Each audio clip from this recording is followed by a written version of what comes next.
Hello everyone, this is अभिषेक। आज हम exercise 1.2 start करने जा रहे हैं। 1.1 जिसको देखनी हो उसका लिंक मैंने यहाँ पर दे रखा है। इसमें पहले मैंने बेसिक कॉन्सेप्ट समझाया है कि प्रांत, परिसर, डोमेन, रेंज क्या है। आज अपन फिर से एक बार देखेंगे क्योंकि हमारा आज का जो टॉपिक है वो इसी के ऊपर बेस्ड है। आज हम टाइप्स ऑफ फंक्शन पढ़ेंगे, फलनों के प्रकार। फंक्शंस कितने टाइप के होते हैं, तो उसके लिए अपन को रेंज, डोमेन वगैरह सब कुछ वापस पता होना चाहिए। और रेंज क्या होती है, कोडोमेन क्या होता है, डोमेन क्या होता है, प्रांत, परिसर, ठीक है। तो ये सारी चीजें आज अपन इस वीडियो में कवर करेंगे। तो पहले इसका बेसिक कॉन्सेप्ट पढ़ेंगे, फिर इसके क्वेश्चंस की तरफ बढ़ेंगे। तो बिना किसी देरी के आज का हम वीडियो स्टार्ट करते हैं। तो देखिए, मैंने पिछला जो वीडियो बनाया था उसमें भी यही एग्जाम्पल लिया था, तो उसी एग्जाम्पल्स अब देखो होता है। पहले एग्जाम्पल लेने से पहले यहां पर क्या दो चीजें होंगी। एक तो होगा डोमेन। तीन चीजों का कॉन्सेप्ट आपको पता होना चाहिए। डोमेन या इसको कहते हैं प्रांत, ठीक है।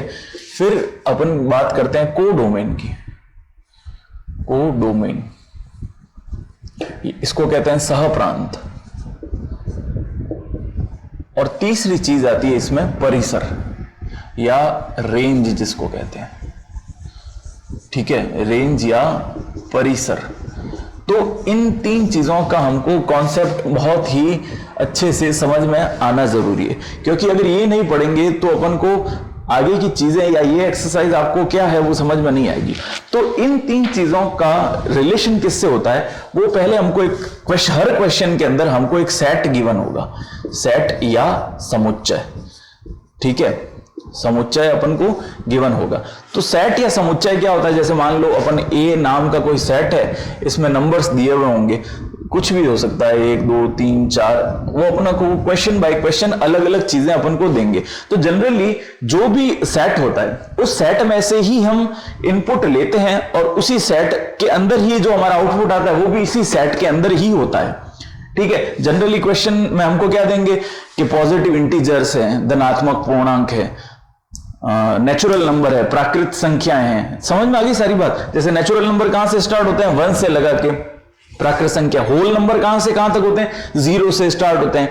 इंटीजर की बात आती है तो इंटीजर कहां से कहां तक होते हैं, माइनस इन्फिनिटी से प्लस इन्फिनिटी की तरफ। उसमें अपॉन वाले नंबर यानी बट्टा वाले जो नंबर हैं वो उसमें नहीं होते। तो ये सारी चीजें अपन को, सबसे इंपॉर्टेंट जो चीज है वो है हमको सेट गिवन होगा। तो अपन को सेट देखना पड़ेगा कि क्वेश्चन के अंदर कौन सा सेट अपन को गिवन है। तो उसी में से ये जो डोमेन होता है ये होता है इनपुट। इनपुट की तरह समझा जा सकता है। यानी अपन ने, जैसे मैंने एग्जांपल पहले भी बताया था, एक गेहूं पीसने की चक्की होती है, आपने देखी होगी गेहूं पीसने वाली मशीन। तो उसमें क्या होता है, गेहूं अपन अंदर डालते हैं तो हमको क्या मिलता है, उसमें से आटा बाहर की तरफ मिलता है, ठीक है ना। तो इनपुट हम क्या करते हैं उसमें, गेहूं। तो हमारा प्रांत क्या होगा, डोमेन जो है वो हमेशा हमारा उसमें कुछ ना कुछ एलिमेंट डालेंगे, या तो गेहूं डालेंगे या दाल डालेंगे। अगर आपको कुछ ना कुछ उसमें ग्राइंड करना है, उसमें पीसना है, तो आगे बात समझ में। तो इनपुट वो होगा। अब कोडोमेन और रेंज क्या है इसके बारे में आपको थोड़ा सा मैं बता देता हूं। जैसे देखिए, हमको एक सेट दे दिया समुच्चय के, समुच्चय जो है वो नेचुरल नंबर है, ठीक है। एन मतलब नेचुरल नंबर या प्राकृत संख्याएं, इसी की बात। यानी कहां से कहां तक, 1 से लगा के इन्फिनिटी तक सारे नंबर कैसे होंगे, पॉजिटिव नंबर होंगे। तो अपन को एन एक प्राकृत संख्याओं का ग्रुप दे दिया, एक नेचुरल नंबर का हमको ग्रुप दे दिया। तो हम क्या लेट करेंगे, a इक्वल टू दिस। अब कहता है कि एक फंक्शन दे रखा आपको, y is equals to x square. ये सबसे आसान है इस चीज को समझने के लिए। y equal to x square आपको एक फंक्शन दे दिया। अब आपको बताना है इसमें प्रांत, सहप्रांत और परिसर, रेंज, डोमेन और कोडोमेन क्या क्या चीज है। तो देखो, अब यहां पर स्पष्ट दिखाई दे रहा है कि y जो है वो किस पर डिपेंड करता है, x की वैल्यूज पर डिपेंड करता है। y की वैल्यूज किसकी वैल्यूज के ऊपर डिपेंड करती है, x की वैल्यूज के ऊपर। अगली बात समझ में। तो यहां पर इनपुट क्या होगा, x होगा। x की अलग अलग वैल्यूज पुट करेंगे तो हमको y के अलग अलग वैल्यूज आउटपुट के अंदर मिलेंगी। तो हमारा इनपुट क्या हो गया, x, और आउटपुट क्या हो गया, y। अब देखना इसको ढंग से, x की वैल्यू में पुट करता हूं 1, क्योंकि देखिए अब ये जो वैल्यूज है x की वो कहां से लेनी है, नेचुरल नंबर से, प्राकृत संख्याओं में से। तो यानी कहां से स्टार्ट होगी, 1 से स्टार्ट होगी। ये सबसे इंपॉर्टेंट चीज है इस एक्सरसाइज की। सबसे इंपॉर्टेंट चीज यही है कि अपन को पता होना चाहिए सेट क्या दे रखा है। ठीक है, सेट में से वैल्यूज निकालेंगे और जो आंसर आएगा वो भी इस सेट के अंदर ही होना चाहिए। तो देखो x की वैल्यू मैंने पुट की 1, तो 1 का स्क्वायर कितना होगा 1। फिर देखो अब वैल्यू क्या पुट करेंगे 2, तो 2 का स्क्वायर कितना होगा 4, तो 4 यहां पे कहीं पे होगा, देखो यहां पे 2, यहां पर 3, यहां पे 4। अब यहां पे मैं पुट करता हूं 3, तो 5 6 7 8 और यहां पे क्या आएगा 9। ये चीज समझ में आई, या इसको थोड़ा सा मैं यहां पे थोड़ा ऊपर थोड़ा जगह ज्यादा मिल जाएगी। देखो 1 2 3 पुट किया तो हमको 1 2 3 4 5 6 7 8 9 10, ठीक है। तो इनपुट मैंने x की वैल्यू दी कहां से, यहां से प्राकृत संख्याओं के समुच्चय में, set of a natural number. तो नेचुरल नंबर के सेट में से मैंने x की सबसे पहले क्या वैल्यू पुट की 1, तो मुझे आंसर क्या मिला 1, ठीक है।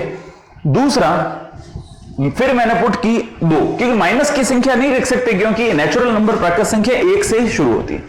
अब मैंने पुट की 2, तो 2 रखने पर मुझे आंसर क्या मिला, आंसर मिला मुझे 4 यानी 4।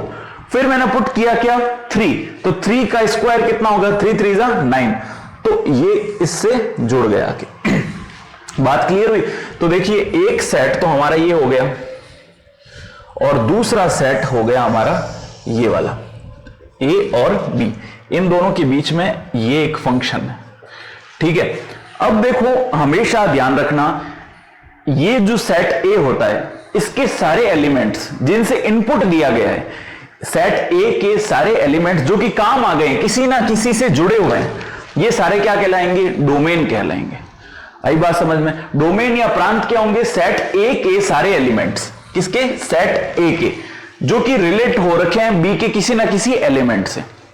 आई बात समझ में। तो डोमेन के अंदर क्या क्या होंगे 1 2 3। फिर बात आती है सह प्रांत की यानी को डोमेन की, तो इसके सामने वाला सेट b के सारे एलिमेंट, सेट b के सारे एलिमेंट एक से लगा के जितने भी होंगे वो सारे क्या होंगे को डोमेन होंगे। को डोमेन या सह प्रांत कौन से होंगे, सेट b के सारे एलिमेंट्स। अब बात आती है रेंज की, तो रेंज या परिसर क्या होगा, ये इनपुट देने पर हमको जो जो आउटपुट मिले हैं, देखो ये वाले जो सेट a के एलिमेंट से जुड़े हुए हैं, सेट b के वो एलिमेंट्स जो कि सेट a के एलिमेंट से किसी ना किसी रिलेशन से जुड़े हुए हैं। रिलेशन कौन सा है, ये वाला संबंध कौन सा है इनके बीच में, ये संबंध है। इस संबंध से जो एलिमेंट सेट b के सेट a से जुड़े हुए हैं वो सारे एलिमेंट्स क्या कहलाएंगे, उसके परिसर या रेंज कहलाएंगे। तो ये कॉन्सेप्ट आपको समझ में आया। डोमेन क्या होंगे, सेट ए के सारे एलिमेंट्स, को डोमेन क्या होंगे, सेट बी के सारे एलिमेंट्स, और रेंज या परिसर क्या होगी, जो कि सेट बी के वो एलिमेंट्स जो कि सेट ए के एलिमेंट से जुड़े हुए हैं, वो उसकी रेंज या परिसर होंगी। आई होप समझ में आया होगा। ये चीज नहीं समझ में आए बिना अपन जो अगला टॉपिक का कॉन्सेप्ट समझेंगे वो आपको समझ में नहीं आएगा, तो इसको अब अच्छे से समझिएगा। अब हम देखते हैं टाइप्स ऑफ फंक्शन, फलनों के प्रकार। फंक्शंस कितने टाइप के होते हैं, वो किस प्रकार से डिफाइन किए जाते हैं, उसको अपन देखेंगे। अब देखिए हमारा जो दूसरा टॉपिक है वो है टाइप्स ऑफ फंक्शन यानी फलनों के प्रकार। तो कौन कौन से टाइप के फंक्शन होते हैं वो देखते हैं। सबसे पहला जो टाइप का फंक्शन है वो है 1-1 फंक्शन। देखिए नाम से ही पता पड़ रहा है 1-1 यानी एकैकी फलन, एकैकी फलन। तो अब 1-1 फंक्शन या एकैकी फलन कौन सा फंक्शन होता है, ऐसा फंक्शन जिसमें सेट ए के सारे एलिमेंट्स, सेट ए बना दिया मैंने, जैसे मान लो 1 2 और 3 इसमें ले लिया। अब यहां पे हम लेते हैं सेट बी जिसके अंदर मान लीजिए कोई भी होंगे इस प्रकार से। तो अगर इस प्रकार का संबंध है, कोई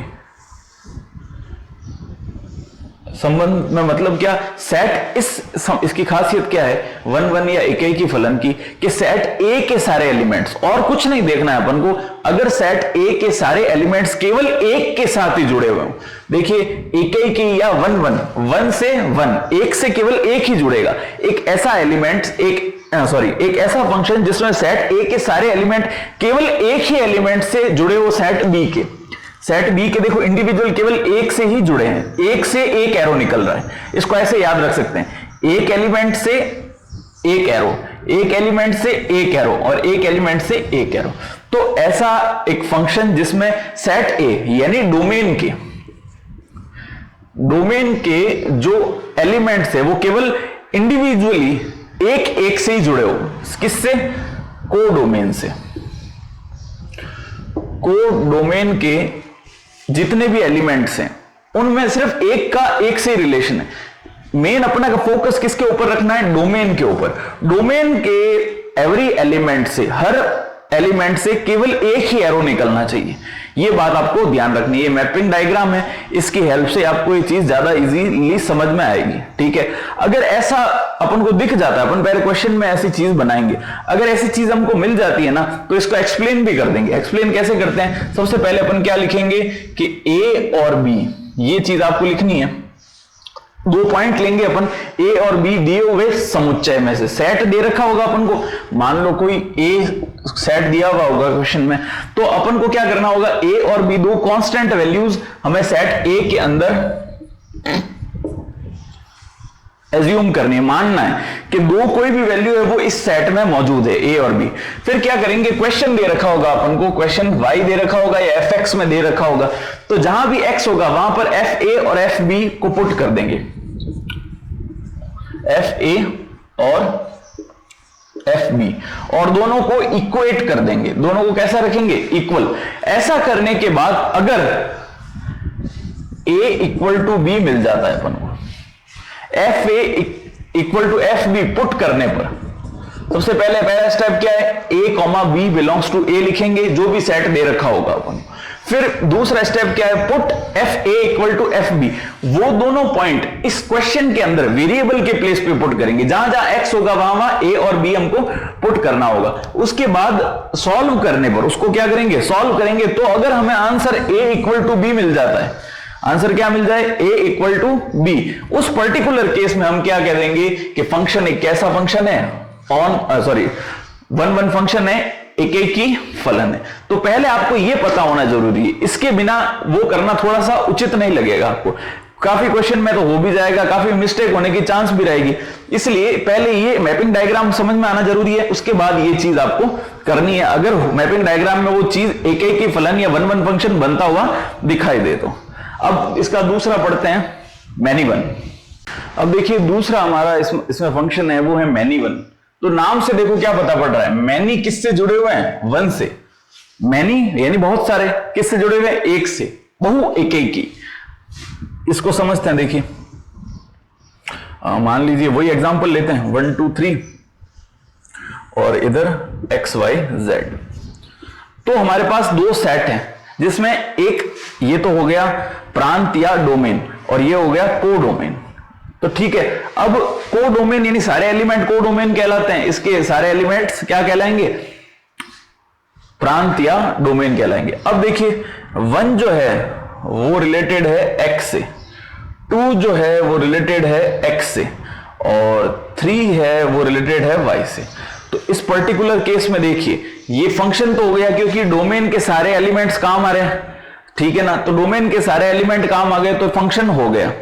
अब देखो मैनी से यानी एक से ज्यादा से, मैनी से किससे जुड़े हुए हैं? 1 से, एक एलिमेंट से। एक एलिमेंट से मैनी जुड़े हुए हैं। मैनी क्या होता है? एक से ज्यादा, बहुत सारे, वो इससे जुड़े हैं। ऐसा भी हो सकता था ये 3 है, ये भी x से जुड़ जाए और इससे नहीं जुड़े। क्लियर हो गई बात? तो उस कंडीशन के अंदर भी मैनी 1 ही होगा। इसका एक एग्जांपल देखते हैं। अगर हमको एक सेट दे रखा है a जो कि है इंटीजर्स, इंटीजर यानी पूर्णांक संख्या है, -∞ से +∞ तक, यानी -∞ से लगा के +∞ तक अपन को एक सेट दे रखा है। अब उसमें कहता है कि चेक करो कि मैनी वन फंक्शन है या नहीं है। तो अपन देखो इसमें एक फंक्शन दिया हुआ है अपन को y = x², इसमें चेक करना है। तो देखो -1 पुट करूंगा x के प्लेस पे। x के प्लेस पे क्या पुट करते हैं? देखो इसको सेट के रूप में लिखते हैं। यहां पर x की वैल्यूज लिखेंगे -1 0 1 2, ठीक है? तो जैसे ही -1 पुट करेंगे आंसर क्या आएगा? 1। 0 पुट करेंगे क्या आएगा? 0, या इसको ऐसे लिखते हैं 0 1 2 3 और 4। तो अब सबसे पहले -1 पुट किया मैंने, तो आंसर क्या आएगा? 1। 0 पुट किया, आंसर क्या आएगा 0। 1 पुट किया, आंसर क्या आएगा 1। 2 पुट किया, आंसर क्या आएगा 2। अगर यहां पे मान लीजिए -2 लिखा हुआ होता, इस जगह पे मैं लिखा हुआ था -2, तो उसका भी आंसर क्या आता 4। -2 का स्क्वायर भी क्या होगा 4। तो देखो ये दो कहां गया, ये रहा। 1 के -1 के लिए भी आ रहा है 1 और 1 के लिए भी आ रहा है 1, तो मैनी के लिए आंसर क्या आ रहा है 1। यहां पर भी देखो ये दो मैनी है, आंसर क्या आ रहा है 1। तो इस प्रकार का फंक्शन जिसके अंदर इनपुट तो अपन ने 2 दिए हैं, मतलब एक से ज्यादा दिए हैं, और आउटपुट उसका क्या मिल रहा है, एक ही मिल रहा है, यानी 2 डोमेन के लिए एक ही रेंज है। 2 डोमेन है, प्रांत है, उसके लिए एक ही रेंज यानी परिसर है। बात क्लियर हो गई आपके लिए। तो मैनी वन फंक्शन आपको पता होना चाहिए, ये बहुएकेकी या मैनी वन फंक्शन क्या होता है। अब बात करते हैं इसके तीसरे फंक्शन की, जो कि है आच्छादक फलन या ऑन टू फंक्शन। अब तीसरा जो हमारा फंक्शन है वो है ऑन टू फंक्शन या आच्छादक फलन। तो देखो नाम से क्या पता पड़ रहा है, आच्छादक। हिंदी में आच्छादक का मतलब होता है पूरा पूरा कवर कर लेना। आच्छादक यानी ये जैसे ये हाथ, इस हाथ के ऊपर पूरा आच्छादित हो गया, यानी पूरा कवर कर लिया। तो ऑन टू फंक्शन के अंदर अपन मैपिंग डायग्राम से समझते हैं, अगर हमारे पास 2 सेट हैं ए और बी, ठीक है ना, तो अब आच्छादक फलन या ऑन टू फंक्शन या इसको कहते हैं सरजेक्टिव। अपन ने फर्स्ट क्या पढ़ा था, 1 फंक्शन पढ़ा था, उसको कहते हैं इंजेक्टिव, और ऑन टू फंक्शन है इसको कहते हैं सरजेक्टिव। ये ध्यान रखना, 1 फंक्शन को इंजेक्टिव बोलते हैं। तो अब ये है हमारे पास x, y और z। तो इसकी पहचान या इसकी आइडेंटिफिकेशन क्या है ऑन टू फंक्शन की। ऑन टू फंक्शन की आइडेंटिफिकेशन है कि इसके जो एलिमेंट्स है बी सेट के, यानी ये क्या है, कोडोमेन। कोडोमेन या इसको कहते हैं सहप्रांत। कोडोमेन या सहप्रांत के सारे एलिमेंट्स, ध्यान से सुनना, सारे एलिमेंट्स कवर होने चाहिए इसकी हेल्प से। अगर ऐसा होता है कि इसका कोई एक भी मिसिंग हो जाता है इसका एलिमेंट, तो वह ऑन टू फंक्शन या आच्छादक फलन नहीं होगा। हालांकि फंक्शन तो हो सकता है। देखिए ये जो है ये एक फंक्शन है, फलन है, ठीक है। कौन सा फलन है भाई, ये मैनी वन फंक्शन है। देखो मैनी के लिए 1 और ये भी 1, तो एक फंक्शन तो हो गया, बट ये आच्छादक फलन नहीं हुआ। आच्छादक की कंडीशन क्या है कि सेट बी यानी सहप्रांत यानी कोडोमेन के जितने भी एलिमेंट्स है वो सारे के सारे कवर होने चाहिए। तो इसका जैसे z जो है अभी किसी से रिलेशन में नहीं है, तो अब इसको अपन अगर मैं ऐसे कनेक्ट कर देता हूं, ये तो देखो x भी कवर है, y भी कवर है और z भी कवर है। तो कभी भी ऑन टू सरजेक्टिव या आच्छादक फलन की बात होती है तो हम क्या देखेंगे, उसमें सिर्फ कोडोमेन को देखेंगे। कोडोमेन के सारे एलिमेंट्स कवर होने चाहिए, ये इतना अपन को पता होना चाहिए। तो ये हो गया हमारा आज का तीसरा चीज जो समझनी थी ये। इसके बाद इसका एक छोटा सा प्रोसेस है, उसका अगर जरूरत पड़ेगी तो अपन क्वेश्चन में अप्लाई करेंगे, अन्यथा आपको इसी से समझा देना है कि भाई ये कवर हो रहे हैं या नहीं हो रहे हैं इसके कोडोमेन के सारे एलिमेंट्स।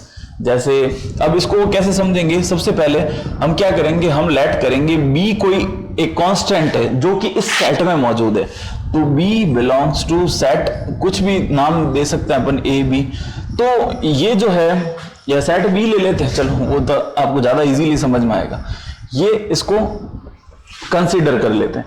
तो अगर सेट b ये एक कोई कांस्टेंट b है, वो अगर सेट b से बिलोंग करता है, इसमें बिलोंग करता है, तो हम क्या करेंगे, क्वेश्चन में हमको जो फंक्शन दे रखा होगा fx, एक फंक्शन दे रखा होगा, उसमें इस x के प्लेस पे b पुट कर देंगे, f ऑफ b, ठीक है। इसकी वैल्यू हम पुट करेंगे नए कांस्टेंट a के बराबर।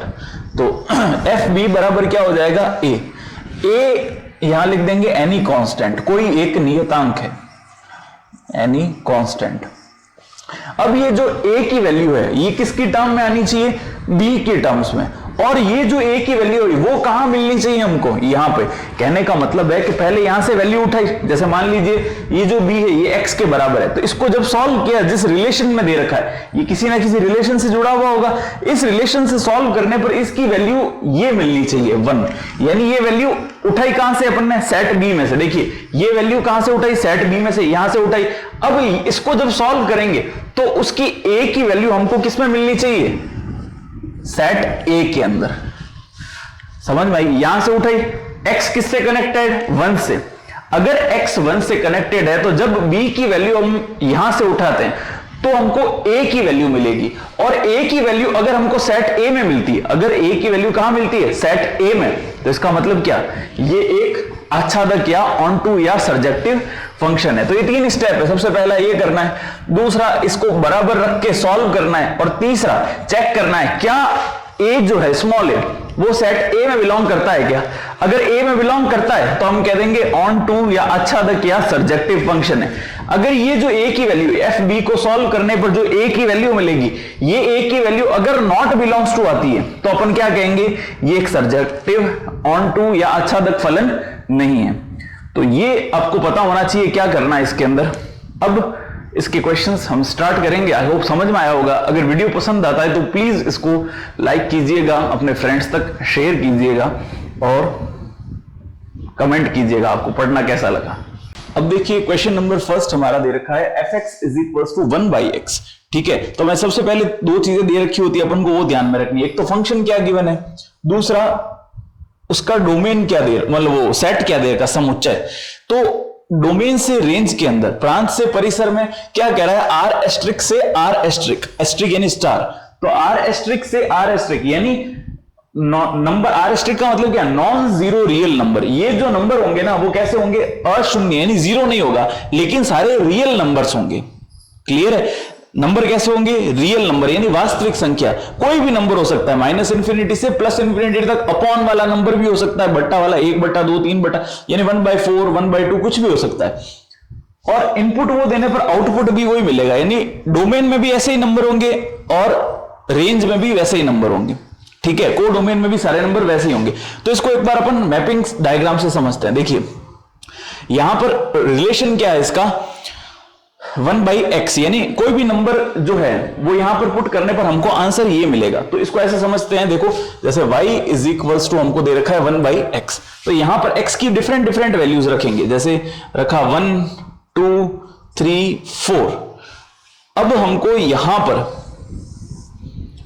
आंसर क्या मिलेगा? 1 रखने पर तो 1 ही मिलेगा, 2 रखने पर क्या मिलेगा? 1/2, 3 रखने पर 1/3, 4 रखने पर 1/4। तो नंबर कहां से कहां तक आ रहे हैं? देखो इन्फिनिटी, यहां से अपन ने ये 4 नंबर लिए सपोज, लेकिन इसके अंदर माइनस इंफिनिटी से नंबर लगा के शुरू होंगे। कहां तक? 1/4 1/3 1/2 1, और कहां तक जाएंगे? इंफिनिटी तक नंबर जाएंगे। ठीक है, तो हर नंबर का रेसिप्रोकल यानी उसका उल्टा वो मौजूद होगा। तो 1 जुड़ेगा 1 से, 2 जुड़ेगा 1/2 से, 3 जुड़ेगा 1/3 से, और 4 जुड़ेगा 1/4 से। ये तो एक एग्जांपल लिया। तो कोई भी नंबर होगा, जैसे यहां पर इनफाइनाइट तक नंबर जा सकते हैं। तो जैसे मान लो 100 है तो वो किससे जुड़ेगा? 1/100 से, एक रिलेशन से जुड़ेगा। बस इसमें जीरो नहीं लेना अपन को, ये ध्यान रखनी है। तो आपको बात समझ में आई? इसके सारे एलिमेंट से जुड़ेंगे। क्लियर है? कोई भी एलिमेंट ऐसा नहीं होगा जो कि अछूता रहेगा। मान लो माइनस का 1/2 है, ठीक है ना। अगर एक नंबर लेता हूं मैं, इसको एग्जांपल से समझना। नंबर लिया मैंने माइनस का 1/2, x की जगह मैंने क्या लिया? 1/2। तो y की वैल्यू हमको क्या मिलेगी? माइनस का 1/2। x के प्लेस पे मैंने पुट किया माइनस का 2, तो y की वैल्यू हमको क्या मिलेगी? माइनस का 1/2। तो कोई भी नंबर, आप कोई भी नंबर यहां पे रख के देख लीजिए, वो नंबर आपको यहां पे मिलेगा, क्योंकि माइनस इंफिनिटी से प्लस के इंफिनिटी तक नंबर, यानी सारे एलिमेंट्स a के सारे एलिमेंट्स b से जुड़े होंगे। तो देख के पता पड़ गया अपन को ये कैसा फंक्शन हो गया? 1-1 फंक्शन हो गया, एक से एक जुड़ा है। अब ऑन टू फंक्शन यानी आच्छादक फलन हुआ है या नहीं? 1-1 तो पता पड़ गया। देखो एक से एक ही एरो निकलेगा, एक से एक एरो, यानी 2 रखने पर माइनस का 1/2 मिलेगा, और अगर x की वैल्यू प्लस रखता हूं तो यहां पे प्लस का 1/2 मिलेगा। यानी हर के लिए अलग अलग आंसर अपन को मिलेगा। तो एक से एक ही जुड़ेगा, मतलब यानी एक एक की फलन तो हो गया, 1-1 फंक्शन हो गया, यानी इंजेक्टिव। इसको और क्या बोलते हैं? एक एक को इंजेक्टिव। तो इंजेक्टिव तो हमको मिल गया। अब चेक करना है आच्छादक यानी ऑन टू फंक्शन है या नहीं। तो ऑन टू में क्या होता है? सेट बी को देखते हैं। सेट बी के सारे एलिमेंट्स कवर होने चाहिए, सारे एलिमेंट कवर होंगे ही होंगे। इसमें जो भी वैल्यूज पुट करने पर सारे एलिमेंट अपने कवर हो ही जाएंगे। ठीक है, अब नॉन जीरो नंबर रखना है अपन को, जीरो को छोड़ के कोई भी नंबर रखेंगे तो उसका आंसर अपन को मिलेगा ही मिलेगा। तो यानी ये एक ही इंजेक्टिव या वन वन फंक्शन तो है, और साथ में क्या है, आच्छादक ऑन टू या सर्जेक्टिव फंक्शन भी है। ठीक है, ये दोनों प्रकार के फंक्शन इसमें होंगे। बात क्लियर हुई? अब क्लियर है तो इसको अपन एक्सप्लेन कर देते हैं जैसे मैंने बताया था। देखिए अपन को पहले क्या करना है, फर्स्ट में एकैकी फलन, एकैकी या इंजेक्टिव या वन वन, ठीक है, आप कुछ भी नाम दे सकते हैं, इंजेक्टिव या वन वन, दोनों में से कोई भी रखो चलेगा। तो अब देखते हैं क्या करना है। सबसे पहले अपन लेट करते हैं ए कॉमा बी जो है वो बिलोंग करते हैं किसमें, इस वाले सेट के अंदर, आर एस्ट्रिक में।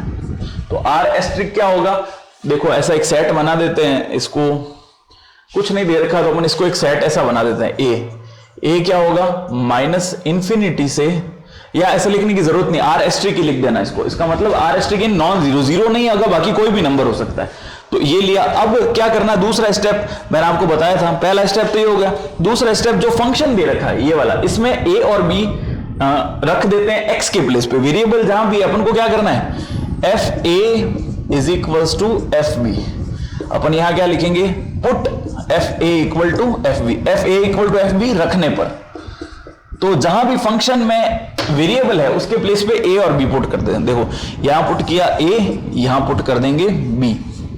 अब सॉल्व करना है, इसको सॉल्व करेंगे यानी इसको रेसिप्रोकल कर देते हैं। तो रेसिप्रोकल करने पर हमको क्या मिल गया, a इक्वल टू बी। मैंने एक चीज बताई थी कि ये पुट करने पर अगर ये आंसर अपन को मिल जाता है तो अपन क्या कहेंगे कि दिया हुआ फंक्शन जो है वो एकैकी या वन वन फंक्शन है। तो इसके नीचे एक लाइन लिख देंगे, the given function is one one function या एकैकी फलन या इंजेक्टिव। क्लियर हुई बात? अब दूसरा चेक करना, इसको बताना है अपन को ऑन टू फंक्शन यानी ये आच्छादक फलन है। तो ऑन टू के लिए क्या करेंगे वो यहां पे बता देता हूं, देखिए आपको।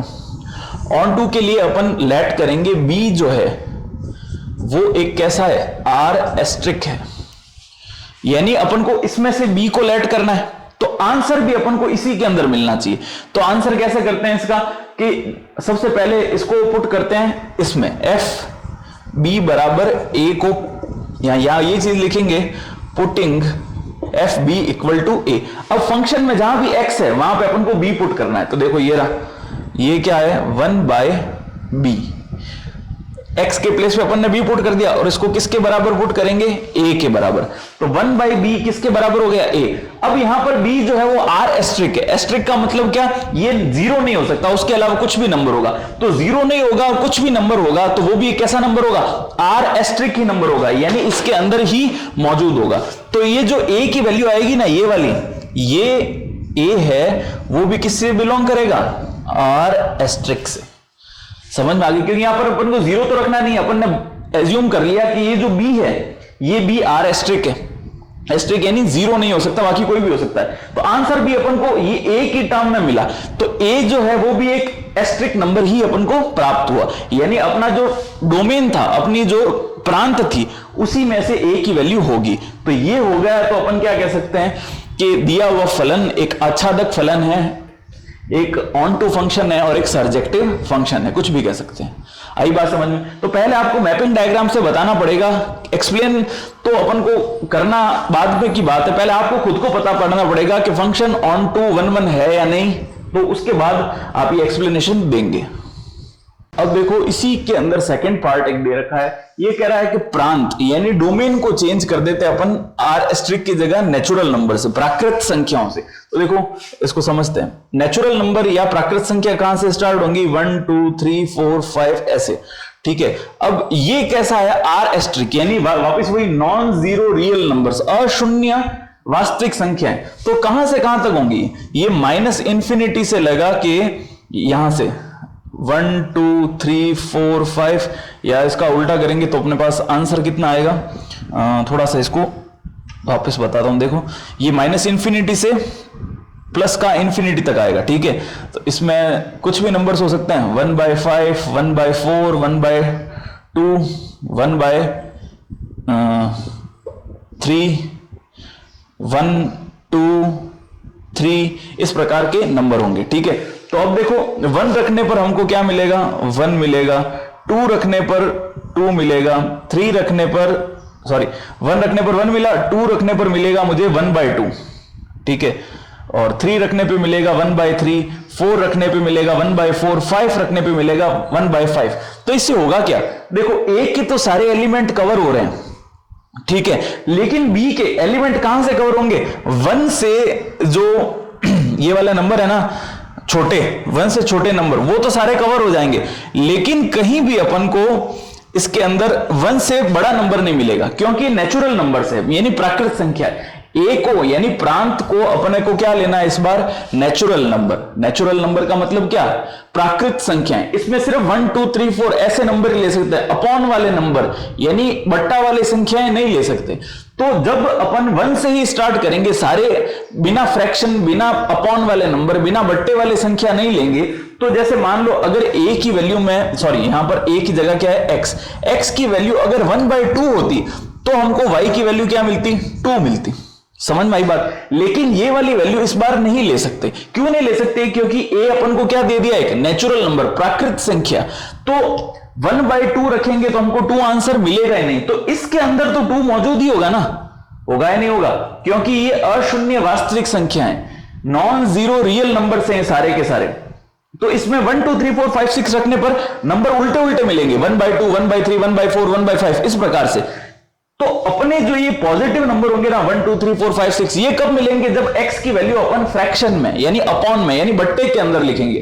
तो वो तो अपने रखा ही नहीं है, क्योंकि रख ही नहीं सकते। इनपुट के अंदर वैल्यूज 1 से लगा के स्टार्ट करनी है, तो 1 से छोटी वैल्यू जो कि अपॉन में होती है वो वैल्यूज नहीं रख सकते। इसलिए अब देखो यहां पर अपन को चेक करना है कौन सा फंक्शन है।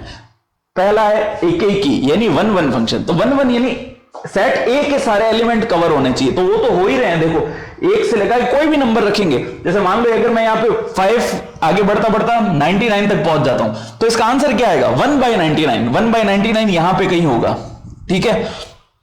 तो ये नंबर तो अपन को मिलेगा, कुछ भी रख देंगे इसके नंबर मिलेंगे। यानी होगा क्या, सेट ए के सारे एलिमेंट्स वो सेट बी के एलिमेंट से कनेक्टेड होंगे। अपन को एक की फंक्शन 1 1 या इंजेक्टिव के अंदर सेट ए को प्राथमिकता देनी है, प्रायोरिटी किसको देनी है, सेट ए को, कि सेट ए के सारे एलिमेंट्स कवर होने चाहिए। तो इसमें होंगे सेट ए की, ऑब्वियस बात है, दिखती बात है, सेट ए के सारे एलिमेंट्स इसके अंदर कवर होंगे। अब बात करते हैं आच्छादक की, ऑन टू या सर्जेक्टिव की।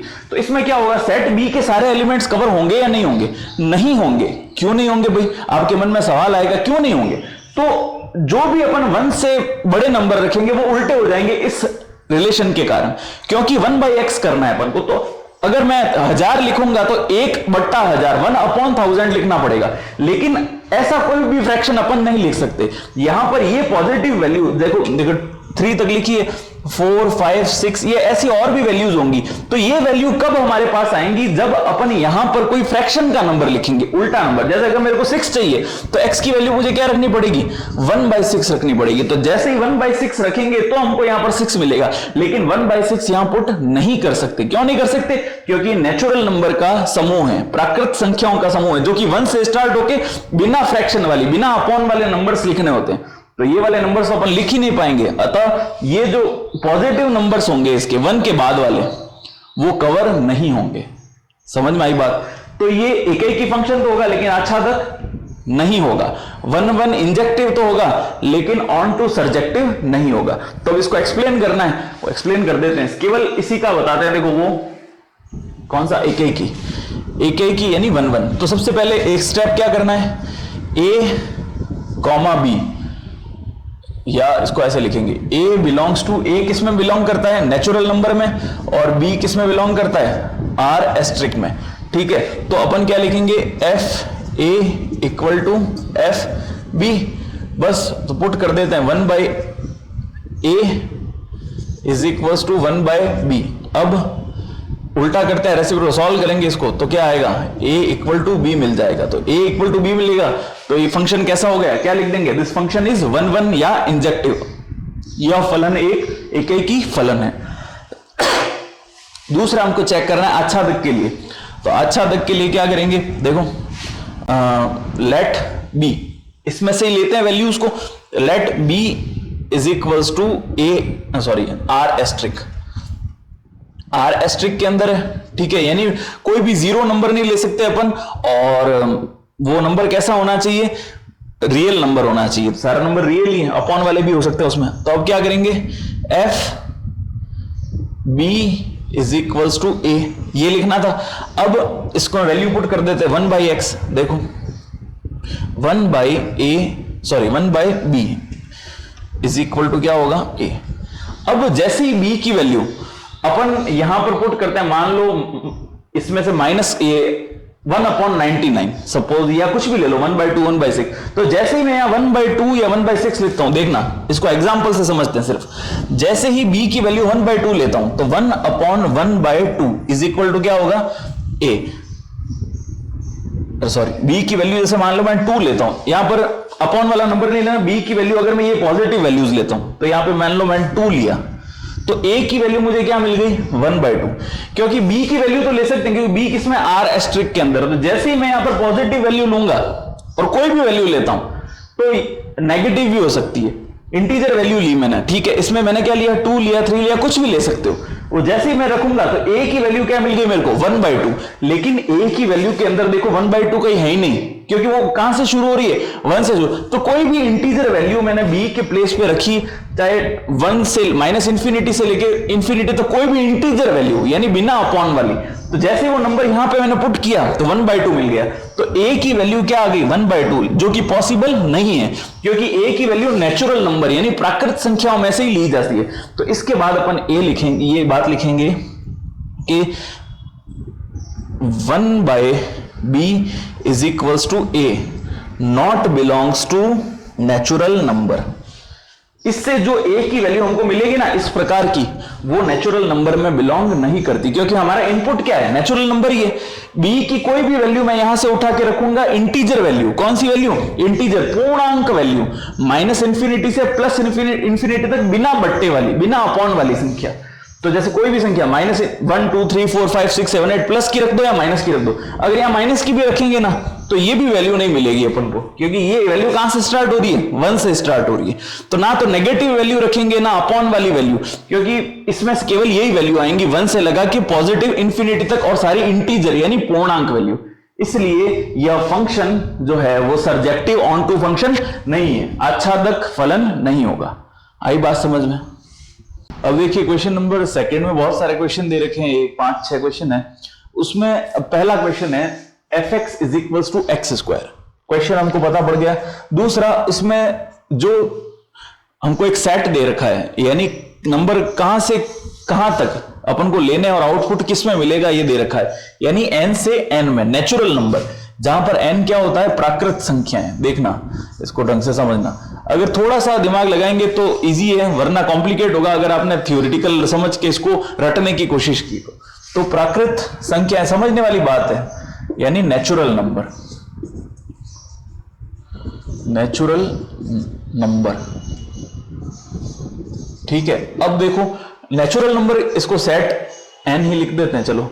नेचुरल नंबर कहां से कहां तक होते हैं, 1 से लगा के 1 2 3, इसमें अपॉन वाले नंबर इंक्लूड नहीं होते, अपॉन वाले नंबर इसमें इंक्लूड नहीं करेंगे, सिर्फ पॉजिटिव नंबर होते हैं और इंटीजर नंबर्स, यानी पॉजिटिव इंटीजर्स जो कि 1 से शुरू होंगे और इंफिनिटी तक चलेंगे। ये नंबर है 1 से लगा के 1 2 3 4 5 6 7, जहां तक गिनती चलती है वहां तक ये नंबर होंगे। अब सबसे पहले अपन को एक उसमें बनाते हैं, यानी कहां से शुरू होंगे, 1 2 3 4 5 ऐसे चलते जाएंगे। अब ये भी शुरू n से n में है, तो कहां से कहां तक, 1 2 3 4 5 6 7 8 9 10 ऐसे लिख देते हैं, ठीक है। अब देखो ये तो हो गया सेट A, जो भी लेना है अपन को कहां से, प्राकृत संख्या में से, यानी इन्हीं में से नंबर लेना है। और सेट B जो भी किस में होना चाहिए, प्राकृत संख्या यानी n में से ही होना चाहिए। तो अब इसमें रिलेशन क्या है, एक्स स्क्वायर का, ठीक है। अब x की वैल्यू मैं यहां से उठाता हूं 1, तो जैसे ही 1 रखूंगा, ये 1 लिया मैंने, आंसर क्या मिलेगा, 1 का स्क्वायर 1, तो ये इससे कनेक्ट हो गया। फिर यहां से नंबर लेना है मुझे 2, तो 2 रखूंगा मैं यहां पर, तो मुझे क्या मिलेगा, 2 का स्क्वायर मिलेगा 4, ठीक है। फिर यहां से उठाऊंगा मैं 3 का स्क्वायर, 3 3 9, तो मिलेगा मुझे यहां पर। 4 उठाऊंगा यहां से, तो 4 का मेरे को मिलेगा 16, तो वो नीचे कहीं जाके कहीं 16 होगा, तो वो हमारे पास यहां मिल जाएगा। तो ये 4 अपन ने किया, 5 का करेंगे 25 आएगा। तो जितने भी नंबर अपन इसमें से लेंगे उन सभी का यहां पर अपन को इमेज कहते हैं या प्रतिबिंब कहते हैं। इसका आंसर, इसका हर डोमेन की रेंज अपन को इसके अंदर मिलेगी। क्लियर बात? कोई भी नंबर रखेंगे उसका स्क्वायर यहां पर मिलेगा, क्योंकि ये एक नेचुरल नंबर का समूह है, सेट है। क्लियर हुई बात? एक तो इससे आपको 2 चीजें दिखाई देनी चाहिए, एक तो एक ही फंक्शन है या नहीं, यानी इंजेक्टिव या वन फंक्शन है कि नहीं, क्या इसके सारे एलिमेंट कवर हो रहे हैं क्या? हाँ हो रहे हैं। एक का एक के साथ ही रिलेशन बनेगा। 1 रखूंगा तो 1 ही बनेगा, 2 का 4 आएगा, 3 का 9 आएगा, 4 का 16 आएगा, 5 का 25 आएगा। तो हर नए नए नंबर के लिए उसका स्क्वायर अलग ही होगा, क्योंकि यहां पर स्क्वायर ही दे रखा है। तो ये फंक्शन देखो सारे के लिए एक ही बन रहा है। एक ही का मतलब क्या? एक डोमेन के लिए एक रेंज। ठीक है, तो वो कैसा हो गया? 1 या इंजेक्टिव। तो यानी ये देख के क्लियर हो गया कि ये एक की फंक्शन या इंजेक्टिव फंक्शन है।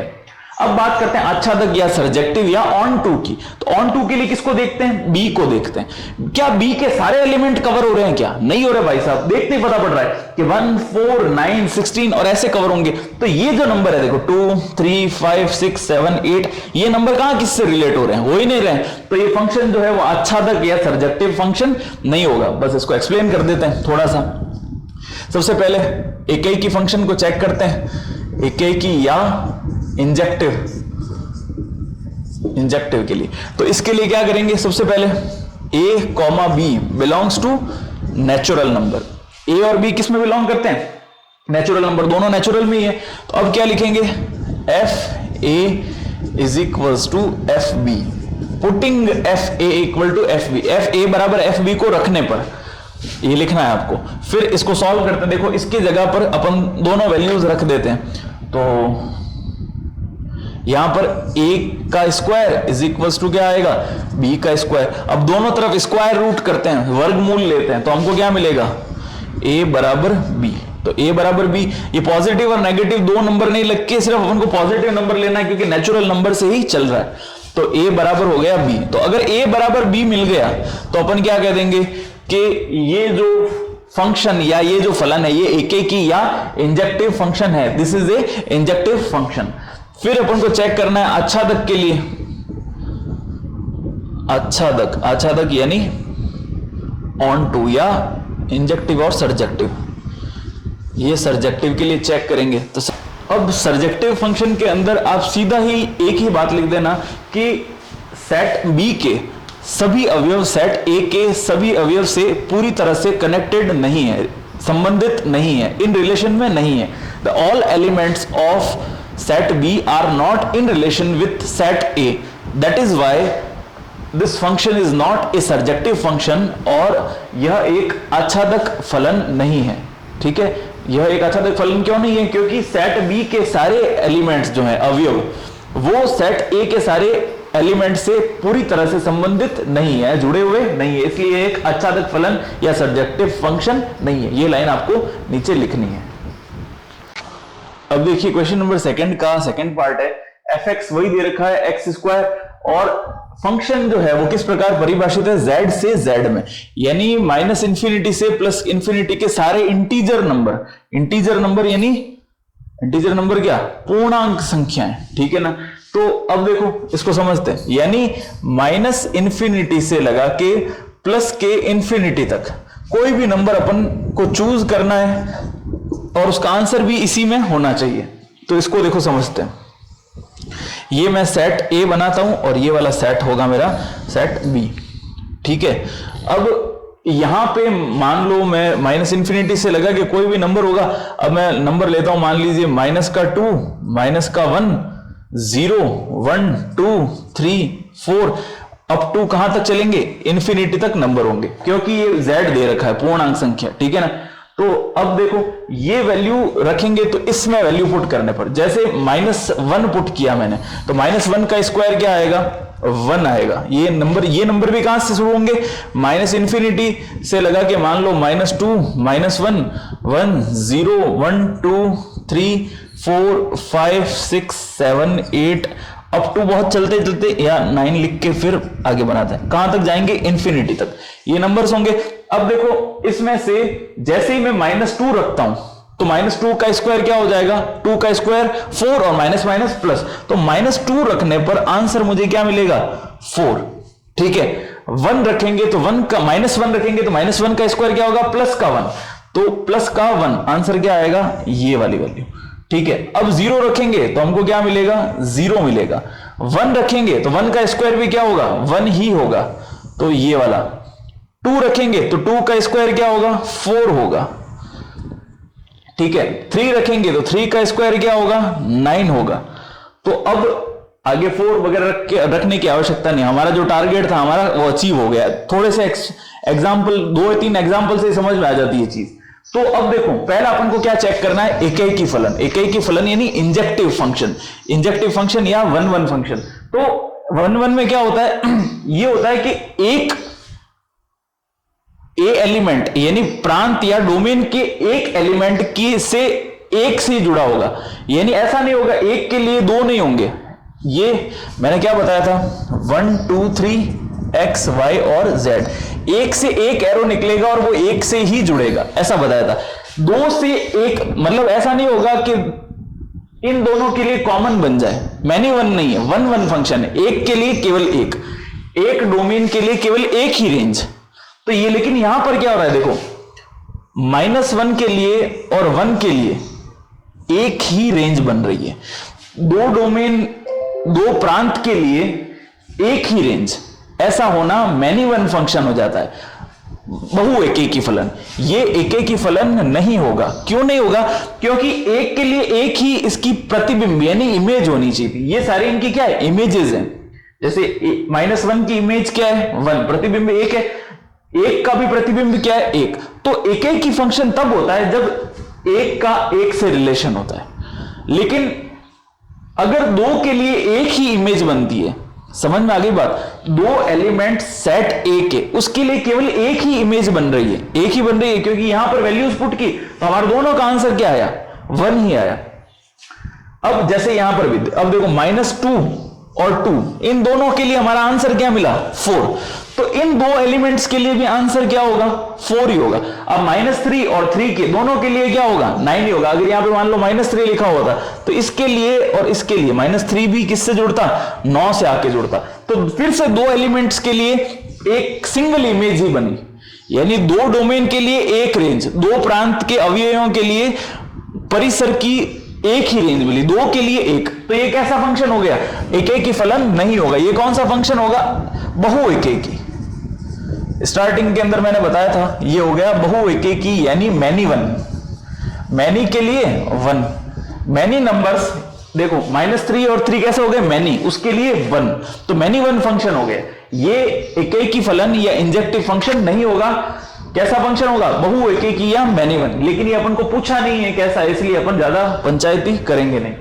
अब आच्छादक की बात आती है ऑन टू फंक्शन। तो ऑन टू फंक्शन तो देख के क्लियर ही पता पड़ रहा है, देखो -1 और 0 और 1 के बीच में ये दोनों नंबर छूट गए, ये दोनों बच गए, ये वाले नंबर बच गए, यानी इसके सारे अवयव एलिमेंट ऑफ सेट बी के सारे एलिमेंट्स इन रिलेशन में नहीं है, किससे, सेट ए से। इसलिए इस प्रकार का जो रिलेशन होगा वो आच्छादक फलन भी नहीं होगा, एक ऑन टू फंक्शन भी नहीं कहलाएगा। अब देखो इसको लिखते हैं, आपको पता तो पड़ ही गया। यहां पर स्टार्टिंग के अंदर एक चीज लिख देंगे, द डिफरेंट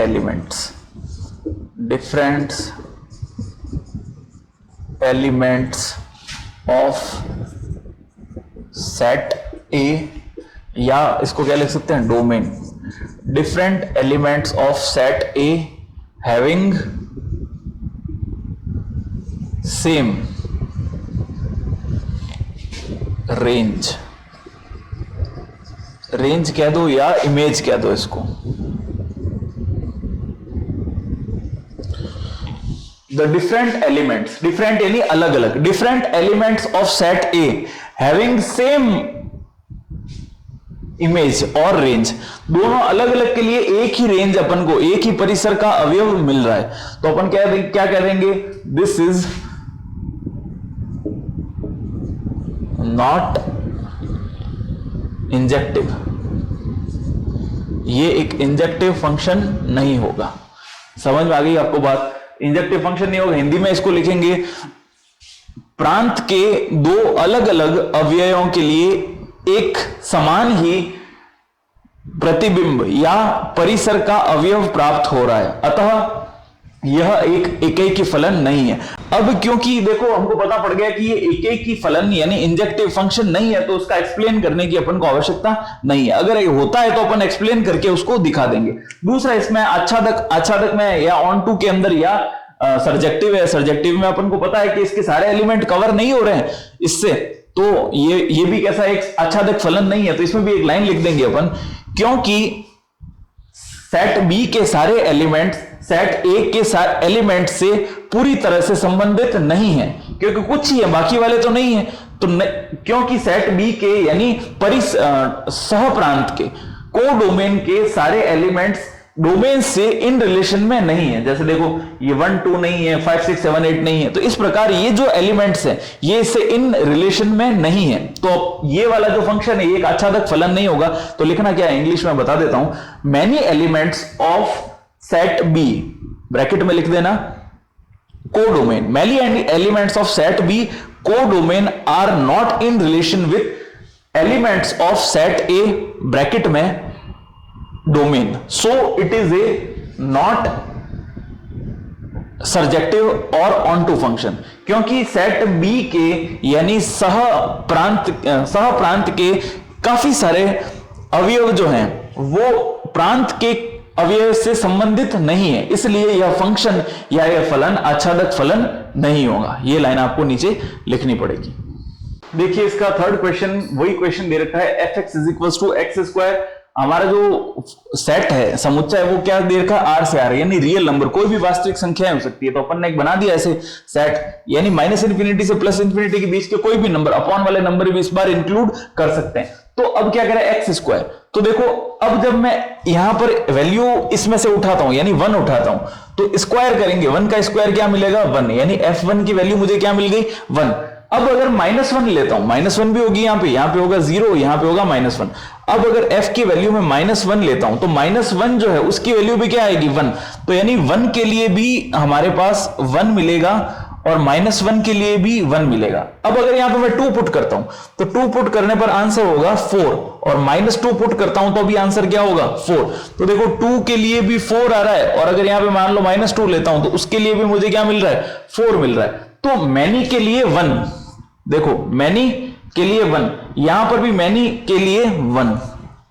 तो यानी ये एकेकी फलन नहीं हो रहा है, एक के लिए एक जुड़ा हुआ होता है तो अपन क्या कहते हैं, ये एकेकी फलन है, और ज्यादा के लिए एक हो रहा है तो मैनी वन फंक्शन है, तो यानी हमारे लिए इंजेक्टिव यानी एकेकी फलन नहीं होगा।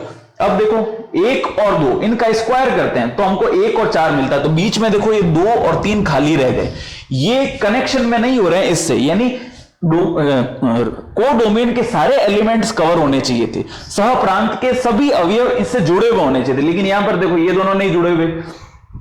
यहां पर और भी ऐसे नंबर्स होंगे, अभी अगर 3 का करेंगे तो 3 का यहां पर मान लो आगे बढ़ते हैं पर 9 आएगा, तो 4 से लगा के 9 के बीच में 5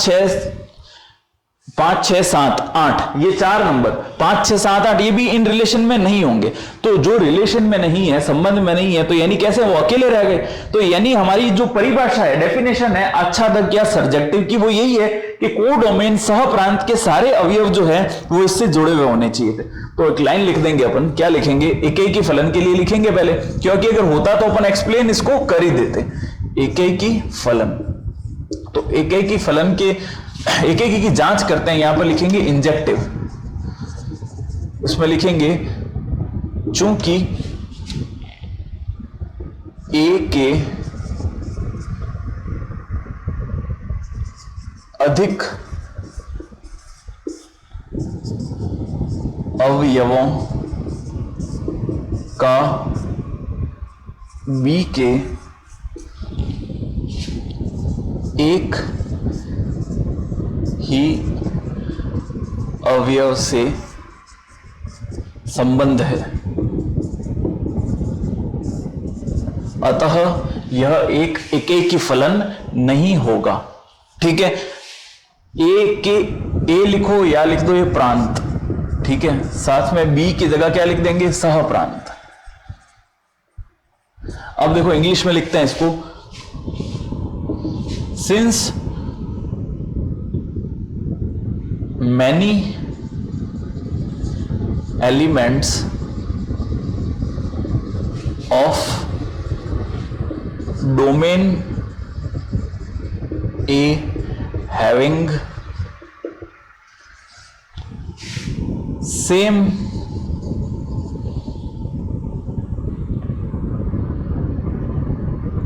relation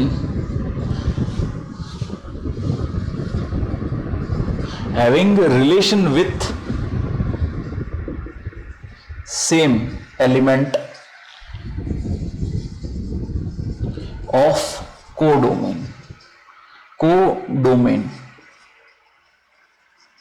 B।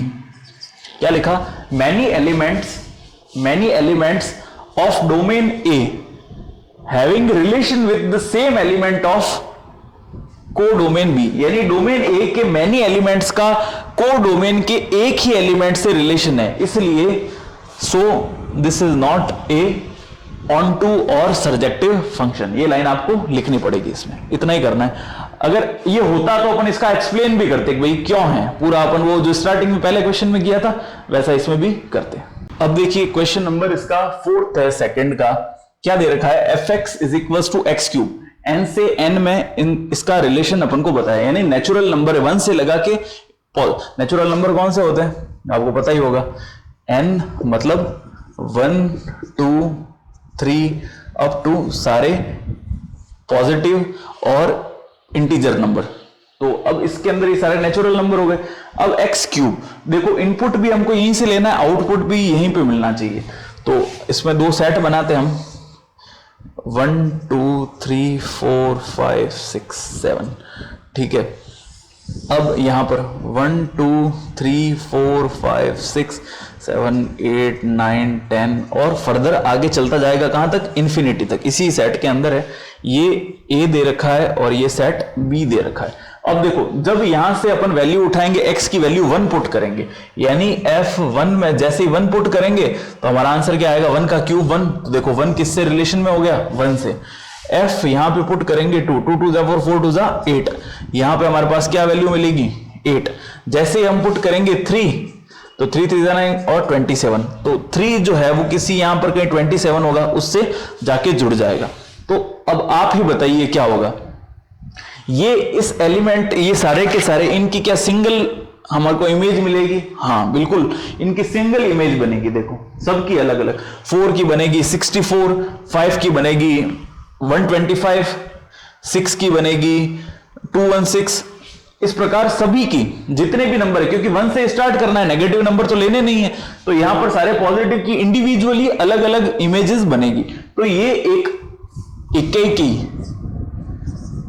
एकेकी फलन या फिर इंजेक्टिव फंक्शन होगा, ठीक है। या एक तो हमने बता दिया इंजेक्टिव, अब दूसरा अपन चेक करना है आच्छादक या सर्जेक्टिव, ठीक है। अब ये सर्जेक्टिव है या नहीं, देखो 2 4 5 6 7 8 7 तक ये नंबर किसी से कनेक्ट नहीं हो रहे हैं, यहां पर 9 से लेके 26 तक कोई भी नंबर किसी से कनेक्टेड नहीं है। तो इसलिए हमको मालूम पड़ गया कि बी के काफी एलिमेंट्स एक एलिमेंट से रिलेशन में नहीं है, इसलिए ये एक कैसा फलन हो गया, आच्छादक फलन नहीं होगा, ये एक ऑन टू या सर्जेक्टिव फंक्शन नहीं होगा। तो हमारा एक एक ही फंक्शन है, एक एक ही फलन है, तो इसमें इसको अपन प्रूफ कर देते हैं। देखो कैसे, सबसे पहले क्या लिखेंगे, a comma B belongs to natural number, कोई भी दो चीजें वो नेचुरल नंबर में बिलोंग करती है, तो अपन इसमें लिखते हैं F A equal to F B को पुट करते हैं, put F A equal to F B या F A equal to F B रखने पर, ये लाइन लिखेंगे या यहीं पे यही लिखना है पुट, या लिखेंगे हिंदी के अंदर रखने पर, ठीक है। अब यहां पर फंक्शन क्या है, देखो यहां पे a लिखना है और यहां पे लिखना है b, इसको सॉल्व करेंगे, दोनों तरफ क्यूब रूट लिया घनमूल, तो ये क्या हो जाएगा a equal to B, a equal to B मिल गया, यानी फंक्शन कैसा है, ये एक फंक्शन एकेकी फलन है यानी इंजेक्टिव, तो अपन लास्ट में लाइन लिख देंगे कि यह एक एकेकी फलन है, या पूरा वो एक्सप्लेन कर सकते हैं। क्या लिखेंगे वो लिख देते हैं लाइन, चूंकि सेट ए यानी प्रांत लिखना है, यहां पे सेट ए छोड़ दो, यहां प्रांत ए लिख देना। प्रांत ए के सभी अवयवों की एक अद्वितीय प्रतिबिंब, ये इसका क्या है, इमेज है। इमेज को हिंदी में क्या कहते हैं, प्रतिबिंब। प्रांत ए के सभी अवयव, देखो सभी अवयवों की एक अद्वितीय क्या मिलेगी हमको, इमेज मिलेगी, इसको कहेंगे प्रतिबिंब। अद्वितीय प्रतिबिंब सह प्रांत बी में प्राप्त हो रहा है।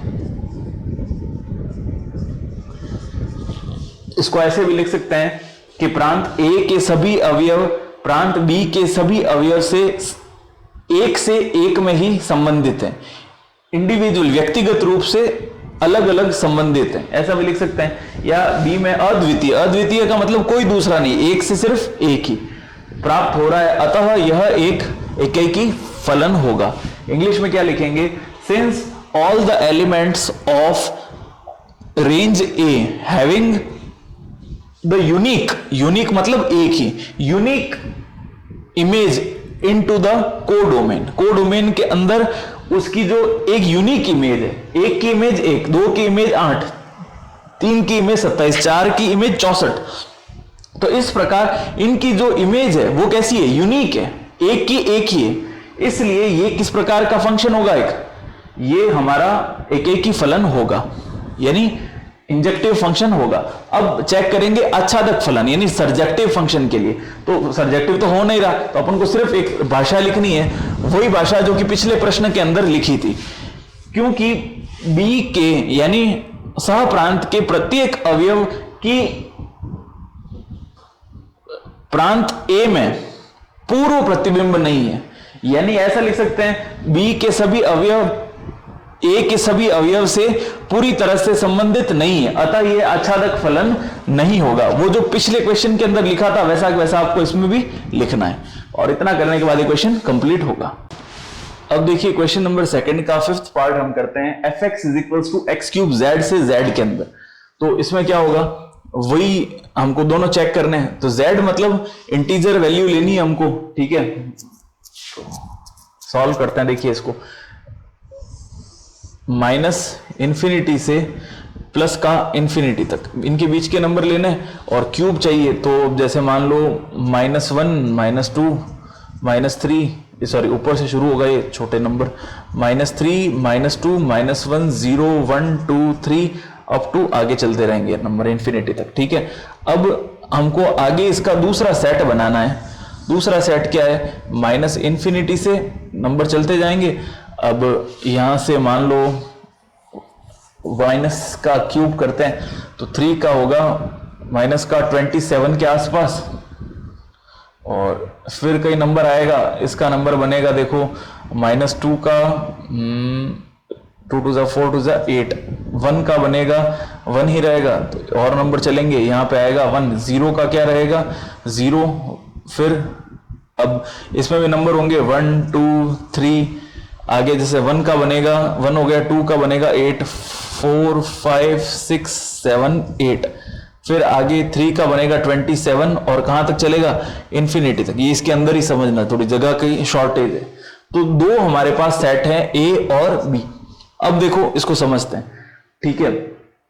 जब मैं सबसे पहले -1 पुट करता हूं तो -1 पे मुझे इसका क्यूब बनाना है, तो -1 का क्यूब क्या होगा, -1।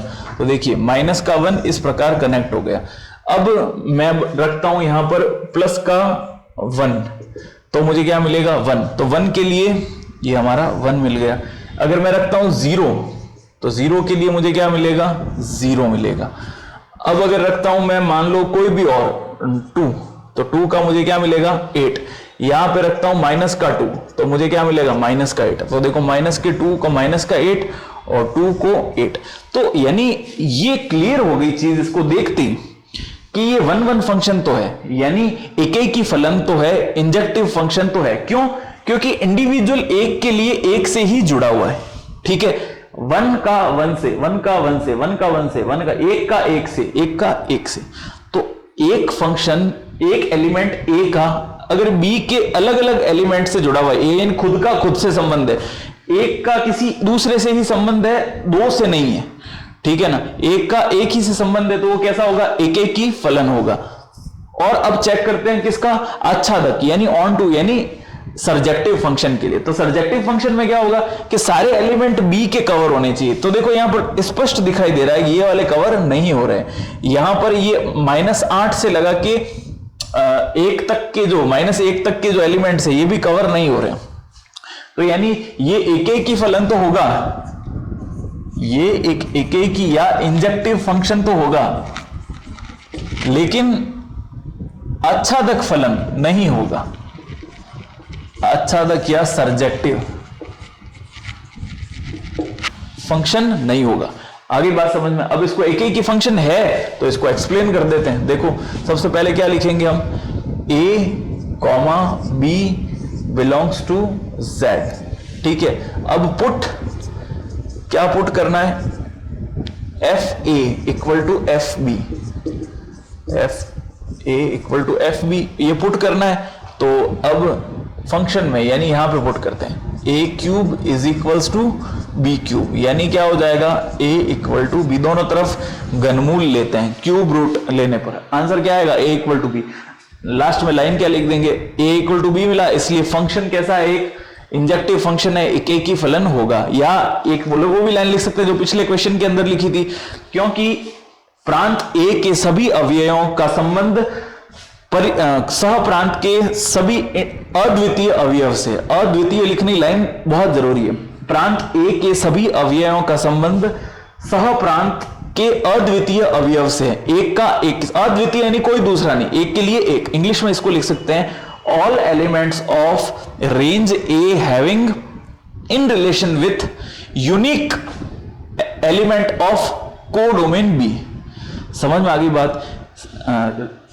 Every element of range A is in relation with unique element of codomain B। ये लाइन आपको इसके नीचे लिखनी है। So this function is injective और एक ही फलन होगा। अब आच्छादक के लिए क्या लिखेंगे कि क्योंकि प्रांत B का प्रत्येक अवयव, सॉरी प्रांत नहीं, ये कौन सा है, सह प्रांत, वो इंग्लिश हिंदी में थोड़ा सा कंफ्यूज रह जाता है।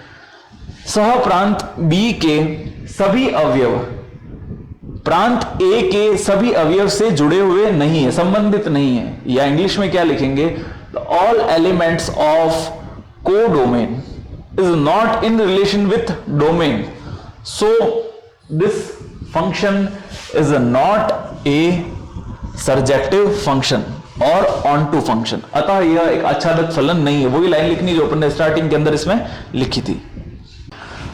अब देखिए क्वेश्चन नंबर 3 हमारा जो है वो दे रखा है fx इज इक्वल्स टू, ये ग्रेटेस्ट इंटीजर फंक्शन होता है, बड़ा ब्रैकेट होता है, उसको क्या कहते हैं, ग्रेटेस्ट इंटीजर फंक्शन या महत्तम पूर्णांक फलन। और अपन को जो डोमेन इस बार सेट दिया है वो वैल्यू कहां से कहां तक लेनी है, r से r में। पहले इसके बारे में समझते हैं। अगर ये आपको पता नहीं है, 11th क्लास में नहीं पढ़ रखा है, तो ढंग से समझिएगा। ग्रेटेस्ट इंटीजर फंक्शन वो वैल्यू होता है, अगर अपन इसमें x की कोई भी वैल्यू रखेंगे तो ये उसको इंटीजर यानी पूर्णांक वैल्यू बना देगा। चाहे अपन पॉइंटों वाली कोई भी डेसिमल या दशमलव की कोई भी पॉइंट वाली वैल्यू रखेंगे ना, तो उसको पॉइंट हटा के उसका, जैसे मान लो ये कोई वैल्यू है 3.45, ठीक है, तो जैसे इसको ग्रेटेस्ट इंटीजर के अंदर रखेंगे ये इसको इसके पॉइंट को हटा देगा। अब पॉइंट हटाने के बाद बनाएगा क्या, ये बात दिमाग में आनी चाहिए। तो नाम इसका क्या है, ग्रेटेस्ट। ग्रेटेस्ट यानी महत्तम, बड़ा, लेकिन हमेशा ये वैल्यू छोटी देगा। कैसे, ये वैल्यू किसके बीच में है 3.45, ये 3.45 मान लीजिए, यहां पे दे रखा है 3 और यहां पे दे रखा है 4, इन दोनों के बीच में कई वैल्यू है 3.45। तो ये जिन दो इंटीजर्स यानी 3 और 4 के बीच में, तो इन दोनों में छोटा नंबर कौन सा है 3, तो ये इसकी वैल्यू को किसके बराबर बना देगा 3, तो 3.45 की वैल्यू किसके बराबर हो जाएगी 3 के बराबर हो जाएगी। क्लियर हो गई बात। तो अब समझने वाली बात यह है कि ग्रेटेस्ट इंटीजर फंक्शन क्या करेगा, जिन दो नंबर्स के बीच की वैल्यू होगी, अगर मान लो एक वैल्यू है मेरे पास 9.97, तो ये वैल्यू किस किस के बीच में, दो इंटीजर, ऐसे दो इंटीजर जिसके बीच में ये वैल्यू बिलोंग करती है 9 और 10, ये 9 और 10, तो ये वैल्यू कहां पे होगी, यहां पे होगी 9.97। लेकिन ग्रेटेस्ट इंटीजर जैसे ही लगेगा ये इसको क्या बनाएगा, इन दोनों के बीच में सिर्फ इंटीजर वैल्यू, केवल सिंगल, और वो भी कौन सी, छोटी वाली, तो इसके बराबर होना 9.97 की वैल्यू कितनी आएगी 9। समझ में आ गई ग्रेटेस्ट इंटीजर फंक्शन क्या करता है। तो अब इसको अपन मैपिंग डायग्राम से समझते हैं। ये कह रहा है प्रूफ करना है, ना तो ये एक एक ही फलन है और ना ही ये कैसा फंक्शन है आच्छादक, यानी ना तो 1 1 है ना ऑन टू फंक्शन है। तो देखो इसको एक्सप्लेन करते हैं एक बार मैपिंग डायग्राम के थ्रू। अब ये ए और ये बी, ये तो हो गया प्रांत, ये परिसर मतलब सह प्रांत, रेंज और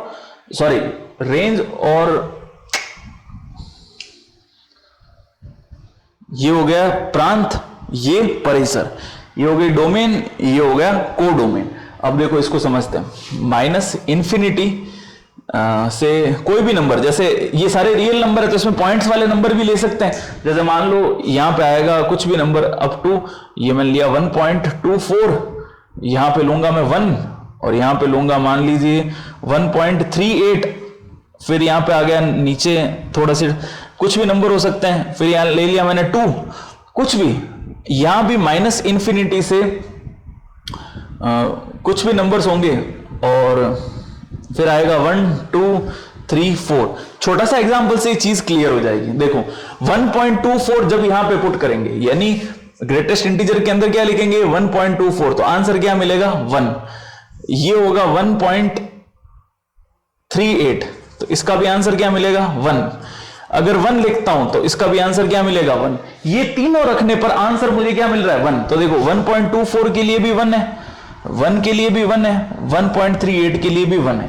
तो ये 1 1 नहीं हुआ, मैनी 1 हो गया, बहुत सारों से एक ही, यानी हमारा ये एक ही फलन जो है जिसको हम क्या कहते हैं 1 1 फंक्शन, 1 1 या इंजेक्टिव, ये तीनों ये नहीं होगा।